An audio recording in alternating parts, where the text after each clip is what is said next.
कभी कभी जब हम अंदर से टूटे होते हैं और कोई आकर कहता है पॉजिटिव सोचो यार, तो क्या सच में हम बेहतर महसूस करते हैं?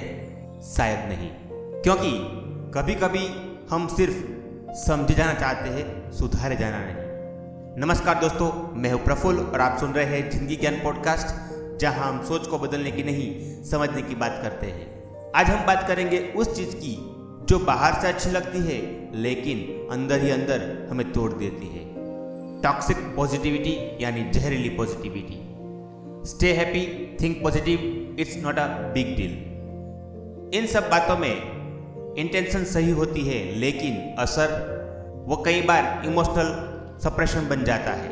टॉक्सिक पॉजिटिविटी का मतलब क्या है?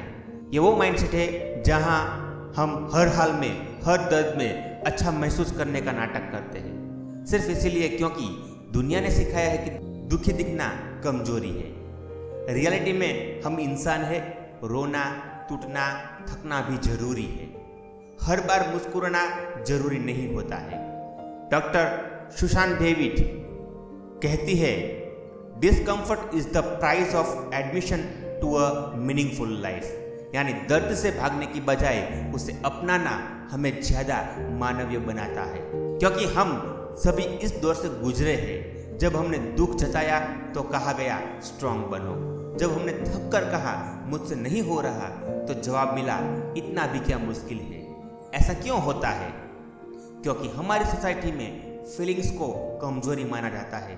बचपन से ही सिखाया गया, लड़के रोते नहीं, हर चीज में अच्छा देखो, परेशान मत हो, मुस्कुराओ। पर कोई नहीं बताता कि मुस्कुराना जब मजबूरी बन जाए तो वो जहर बन जाता है।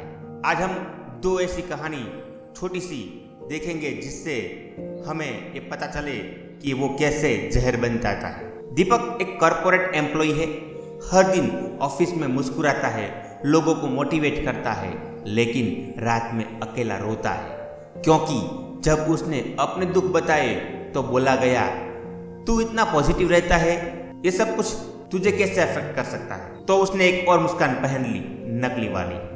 और दूसरी कहानी है पूनम का एक्सेप्टेंस। पूनम का ब्रेकअप हुआ, उसने कहा मूव ऑन, आगे देखो, पर उसने खुद को वक्त दिया, रोई, थेरापी ली, जर्नल लिखा।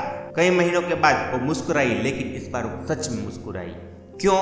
क्योंकि उसने दर्द को दबाया नहीं, महसूस किया। क्यों जहरीली पॉजिटिविटी डेंजरस है? सप्रेस करने से इमोशन खत्म नहीं होता, वो अंदर ही अंदर सड़ता है।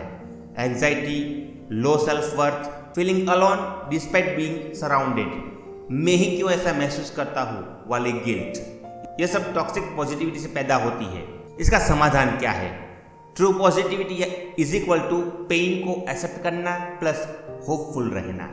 रोना, टूटना, लिखना, किसी से बात करना, ये हीलिंग है। मैं ठीक नहीं हूं कहना साहस है, कमजोरी नहीं। दुख की बात करना पहला कदम है पॉजिटिव बनने का। अब आप सोचिए, क्या आपने कभी सिर्फ मजबूत दिखने के लिए मुस्कुराए हो? क्या कभी किसी ने आपका दर्द इनवैलिड किया है यह कहकर पॉजिटिव सोचो? या आपने भी कभी किसी को ऐसा कहा हो? ये पॉडकास्ट सिर्फ समझने के लिए नहीं, ये बदलने के लिए है। 3 बातें आज खुद से पूछिए। 1, क्या मैं आज भी अपनी सच्ची भावनाएं छुपा रहा हूँ? दूसरा, क्या मैं किसी और की फीलिंग्स को इग्नोर करता हूँ अच्छी नीयत के साथ भी? तीसरा, क्या मैं अपनी हीलिंग को फास्ट फॉरवर्ड करना चाहता हूँ? सच्ची पॉजिटिव सोच तब होती है जब आप अपनी सच्चाई को स्वीकार करते हैं और फिर भी आगे बढ़ते हैं। फेक हंसी से बेहतर है सच्चा आंसू जो आपको खुद से जोड़ता है। मैं हूं प्रफुल्ल, आप सुन रहे थे जिंदगी ज्ञान। मिलते हैं एक अगले एपिसोड में। आप वही है जो आप बार बार सोचते हैं, सोच की आदतों की साइकोलॉजी। धन्यवाद।